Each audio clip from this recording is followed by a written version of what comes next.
Hey y'all, it's Sarah. As you can see, I've got some paint colors in front of me. I'm working on some more patriotic crafts, but this one actually could be just about anything. You could do it for pretty much all the holidays. I am playing with these guys. This is the first time I've seen these really large beaded necklaces at my Dollar Tree. Sorry, they're heavy and loud, y'all. It's the first time I've seen them. The little beads on these things are about 3/4 of an inch. So they're really large. They're very similar to what you find on the wood beaded garlands.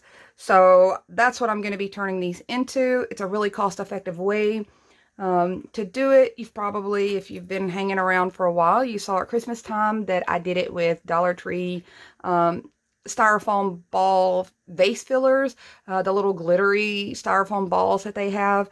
But the thing about those is that I ended up having to thread them onto a skewer, paint them, let them dry, then pull them off the skewer, then actually thread them onto my string. This is already done for me. We're just really going to customize and paint these up. And I don't know if anybody's done a video of doing this yet. Because like I said, this is the first time I've seen these. But I wanted to show you a few tricks that I found. I want to start with telling you that my first instinct was to spray paint these. I thought that would be the easiest to get my original color on. And I want to tell you a few things about that and save you some headache or make that easier. So basically this video is more to give you tips and tricks that I found during this. So one of the things I found, and this is pretty much the case with red in general when you're trying to paint over red of any type, is red for some reason typically wants to bleed through. It interacts with whatever paint that you're going over it with, and then you get like this pink this pink result. I tried it a couple ways, and I want to show you what my results were. So I use a fairly quality spray paint. I used the Rust-Oleum 2X in a color called Smoky Beige. After 2 coats, you can see this pink, shiny yuck is what I ended up with. And I left it on there to compare to the results that I got with the chalk paint, so you can kind of see that side by side. So when I tried to just go in directly and spray paint on this red color, this is what ended up resulting for me. If you're wanting to try the spray paint route, I did try another method, which is what I use for a lot of other things. I spray painted it black first. Let that black dry and cure and basically lock in the red paint underneath it so that whatever paint I applied over that was not going to bleed with the red. And that worked out okay. However, what I found was even though I got an okay coverage with the black and smoky beige spray paint, I didn't like the texture. Some of these little balls are not perfect, or these little beads. Some of them have little scratches, or they've got like weird spots where they were manufactured. I ended up liking the texture that the chalk paint added to give it, one, almost a texture like wood. And two, it hid a lot of, I don't know if you can see that, but it's got like a little scratches across that plastic. It hid a lot of that. So you can do either way and try one or the other. Even when I did it the way with the black, I didn't like the result. I certainly didn't like this result, but painting over these with the chalk paint really ended up working out and gave me a texture that was really believable. These have the weight that makes it really believable. You can see I did not go super big with these. This thing is 46 inches long. When you pop it apart, popping it apart is very, very simple. If you look, you can find somewhere where there's 2 beads connected. If you take a decent pair of scissors and kind of squeeze in between there, it literally pops right loose. You don't even have to do that if you feel like it's too hard. If for some reason you get one that's really melted together good, just chop it at the string. That was simple enough. But you get a 46-inch length. Now, for most of mine that I have done already, I cut them down to about a 13-inch length. So I got about a foot long little garland strand. For me and the things that I use it for, that was perfect. So out of one beaded necklace here, I could get 3 different garlands. And I felt like they were a pretty good length because I used them for tier trays and I just used them as accessories. I didn't need a full, long, huge garland. And I'm going to show you. These have... I think I did it to where it was I counted out about 13 beads. And that gave me pretty similar lengths. And you can kind of see what I got here. I felt like these were a really good size to use for decor, to use for tier trays, to use for accessories. So 3 of these out of a $1 strand, I thought was a pretty good deal. Now that that's been said, you could also go in and do just half and half. You could do the full length. This one's half and half. This one is half of the strand. So you can get 2 long ones. Any which way you want to do your lengths, you could do just really short ones. So the next thing I wanted to show you about tips and tricks on getting these things painted. This is what I found to be the most useful. And this is kind of really why I wanted to show this video. I had this little shipping box, this Amazon box, which was a good size to kind of just sit in my lap and paint these while I was idly watching things. I just took just a regular razor blade and I slit right in the corners. I didn't want to use my scissors. I didn't want a big slit at the time because I wanted it to stay wedged. Once I did that, I brought my little strands in and I hooked them. Now, I will say when I tried to spray paint these, because you can see the spray paint in the bottom of this box, I hooked them. I came around. I hooked them again. And it made it a little easier because I could spray paint on the edge. I could spray paint what was in the middle. I could spray paint pretty much what was hanging down on the sides fairly easily without touching this thing and just kind of spinning the box around. Once they were dry, I kind of twisted the beads and spray painted them again to get more of the undersides of them. The same thing is going to work for me hand painting these things. And I want to show you what I found to be easiest. So let me find a good section here that I want to play with. I'm going to wedge this down in here, and I want you to see that when I pull this, I'm actually pulling this thing really tight. You can kind of see that thing buckle. The box is buckling a little bit. So these things are really tight on there. That being said, I want to tell you something that I learned. Let me save you this headache. And it seems really silly. However, I started with this larger brush, this wider brush. This one's about a 3/4 inch brush. I wanted to start with a wider brush. I thought it would be easier to cover over these. I'm going to tell you that because these things are almost at a point where they're spring loaded, this wider brush, to get decent brush strokes on it, ended up making these things bounce, and it was making paint splatters fling off everywhere. I did find that when I went in with a slightly smaller brush, a narrower brush, I was able to go in a little better without it bouncing and flinging things around.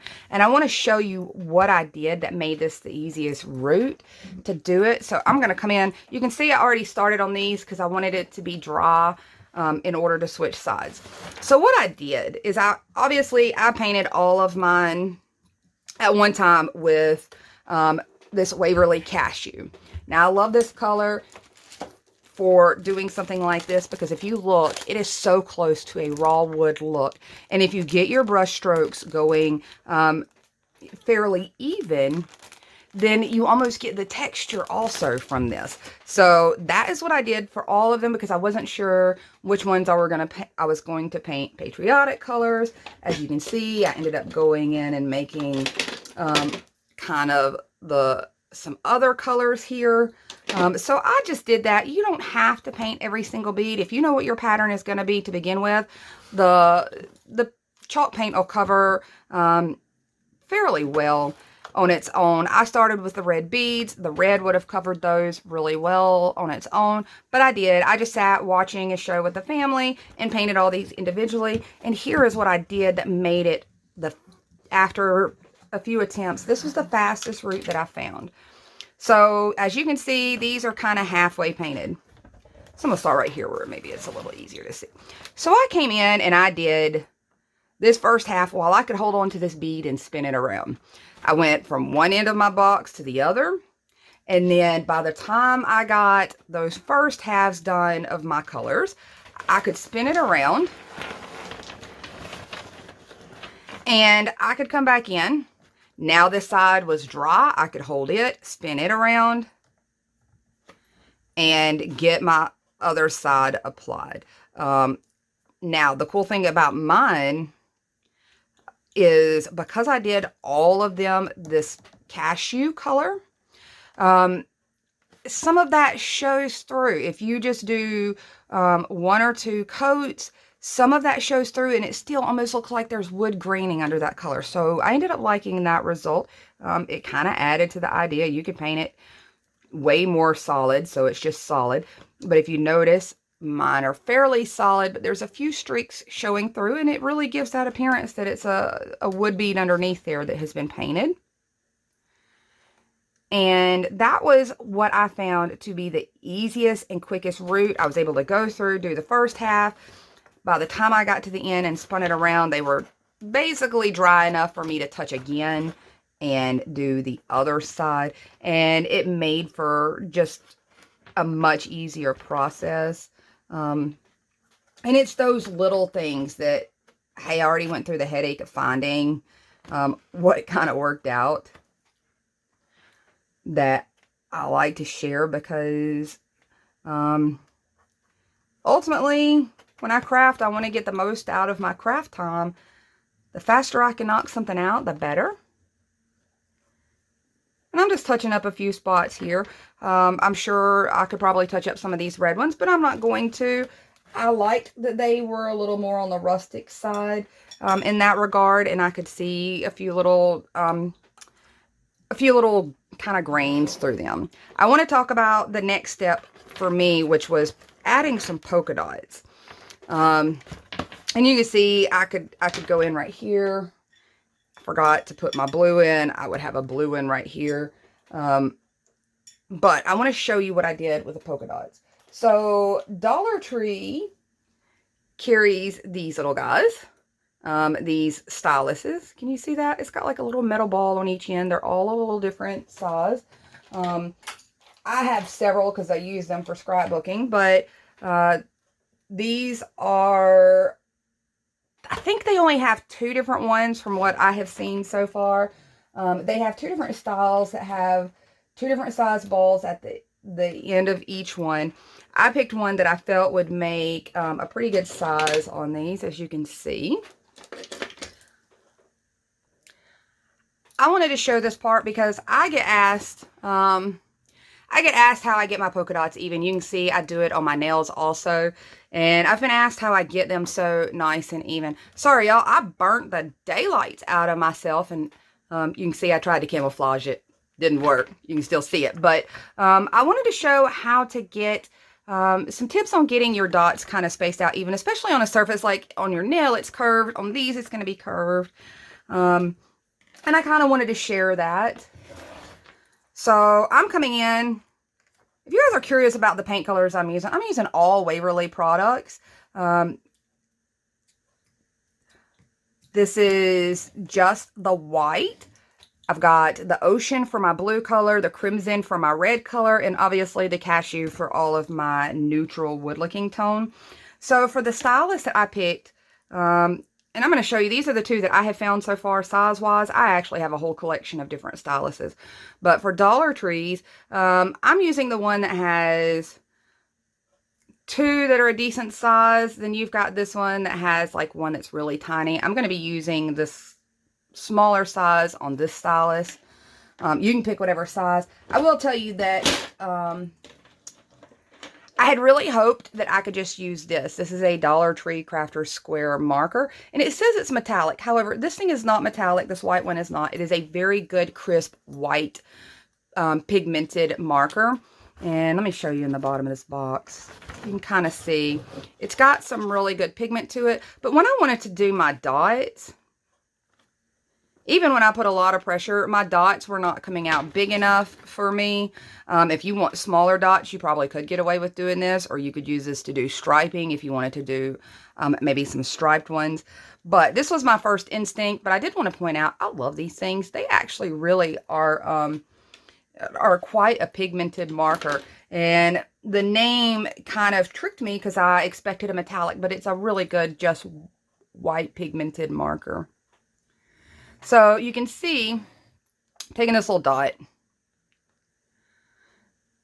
I'm going to load it up. If you get it too loaded, dot it off. You don't want to, you don't want it to glop on there because it does want to run around that kind of curve. So I went in and looked, and these beads have a seam. They have a hemisphere here. That was where I found my starting point because I just found that easier. It gave me a line all the way from here to here that I could follow and get myself started. So typically, I try to think about a dice, the number 5 on your dice. Typically, I try to think in that aspect of spacing, and I did not get a very good dot on there. When you go to dot these, you don't want to move this around. You want to go straight up and down, which is why this box scenario was great, because it gave me a resting point for my wrist where I could kind of dot down and pop back up. So I'm going to dot down that line. And you probably cannot see the line, the seam, but I have followed down that seam with a pretty even spacing. Now I'm going to come over and think about the middle dot on a number 5 dice. And so when I line these up on this next one, pretty much everywhere I look, I'm going to have like a number 5 dice. So I'm going to space this out similarly.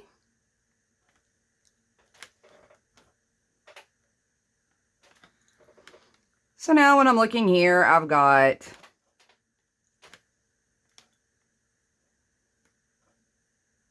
this little area would be your number 5. That's kind of how I consider spacing those out and getting those even and getting that look that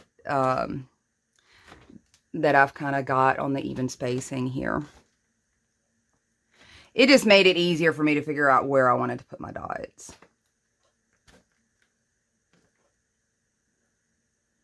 If you notice, I'm turning my hands different ways so that I'm actually being able to dot down on there and pull back up. Otherwise, you get kind of what I just did. You get like a smear mark.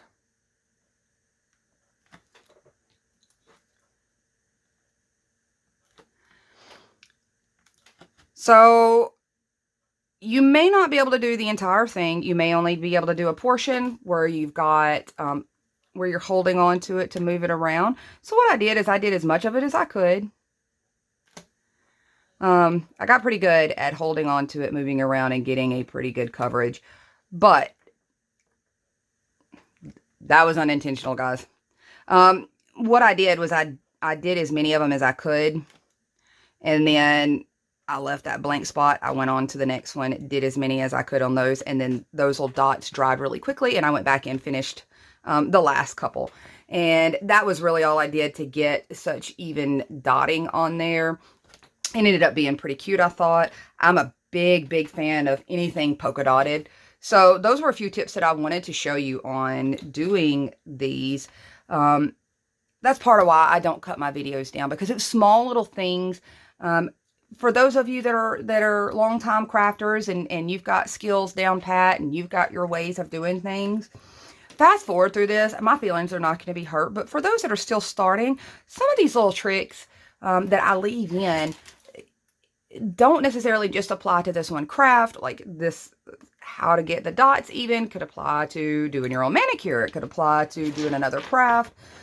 Little tips like that really, I think, can move to other crafts.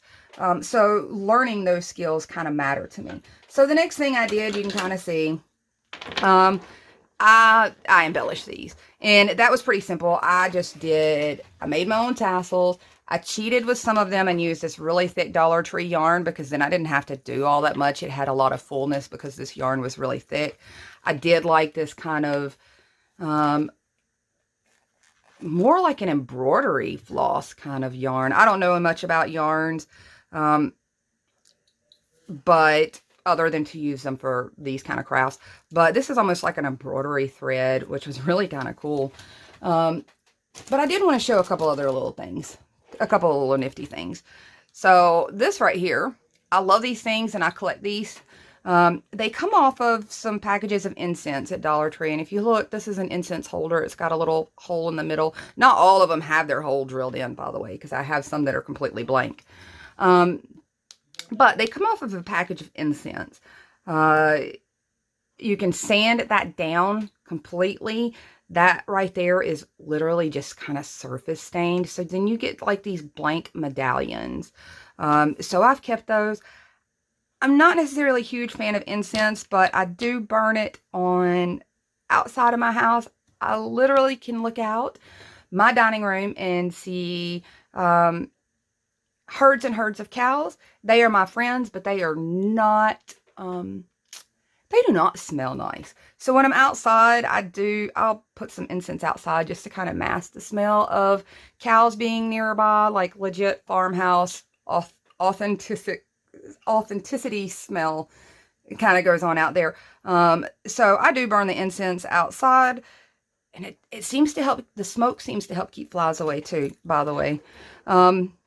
But I collect these, and I love these little small ones. I know they have bigger ones, but for something like this scale was really good to me. Let me show you the blank one here. This one didn't even have its hole. I just sanded it down. I could have gone in here and put a really cute initial on there. But I want to show you how I attach things to this. All of this is glued. It's hot glued, and it is on there good now. It's on there really good. This one was hot glued using the string. You can see I'd got this one prepared already. It has the string on it when you buy it out of the package.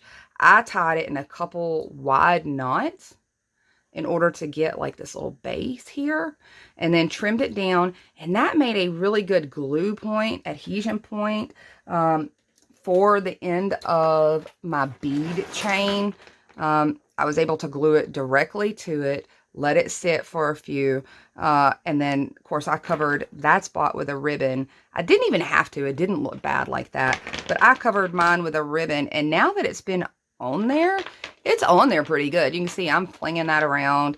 You could do the same thing with some of the little Dollar Tree pieces if you don't have access to any of these. I haven't seen them recently, the incense packages with these attached. I haven't necessarily seen them recently, but they do carry it typically on a regular basis. You can come in and do something like this. The star, I basically did very similarly. But I'm going to tell you kind of the little cheating trick that I did with the star. So this end bead, obviously, it's got the spot where we kind of pop those apart. For my star, if you can see where this string is, I cut right up against here where the ugly bead ended up. You see, I got just that little nub of string left. So I came in with one of the points of my star. Maybe you can see this. I laid it that string right on top of there. And I put a glob of hot glue on the top of it so it would lock it kind of in place. Once I did, it held on way better than I kind of expected. And you can see it held on. It allows that star to move so that it's not just glued straight to a bead. And then I was able to cover it really well. But I want to show you something really quick. Do you see that? Do you see that star? Like the layers of it is completely coming apart. I just thought I'd show you that. Look out for that when you go to do one of these stars. Check them and make sure that they're not going to fall apart on you. I guess I should have done that before I actually attached it, but I think maybe I can squeeze a little glue down in there and save that. So that was another tip, is that if you want an attachment point, and let me show you, because I can always pop this back off. Ooh, I could do it with a heart too. That'd be pretty cute. I can always pop this apart. But all I did is I kind of laid it out and I sat it. This should be wide enough. So, a good little glob of glue. I'm scared of my glue gun now. I've got such a ugly little burn under here.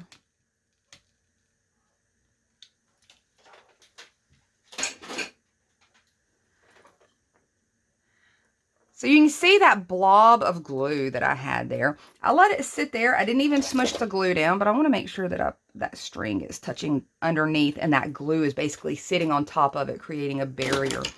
And that was all I did, and it ended up holding, it's held really well. I've done drug these all over the house before I decided to do the video. I've already like laid these out and moved them onto things and whatever, and they're holding up really well. I did the same thing to do my tassels. I created my tassels with just foam.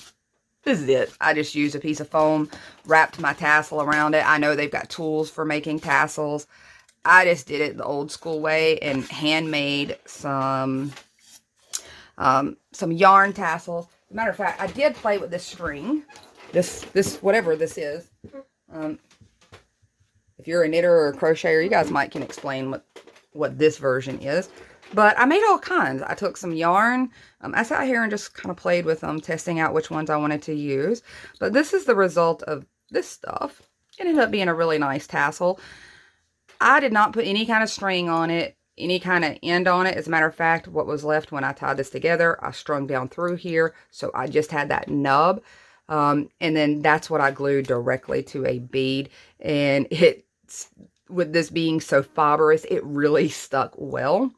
To that, same with this one. I mean, any of these are going to stick really well. As a matter of fact, once you have it in place, you're almost dedicated to it. The last thing I did was just come in and add whatever bows I wanted to. And in that was another thing that I wanted to show you guys. So let me move some of this mess out. Like I said, this one is not so much about the craft itself, but some tips and tricks for some of you guys. I'm just bringing out some pencils.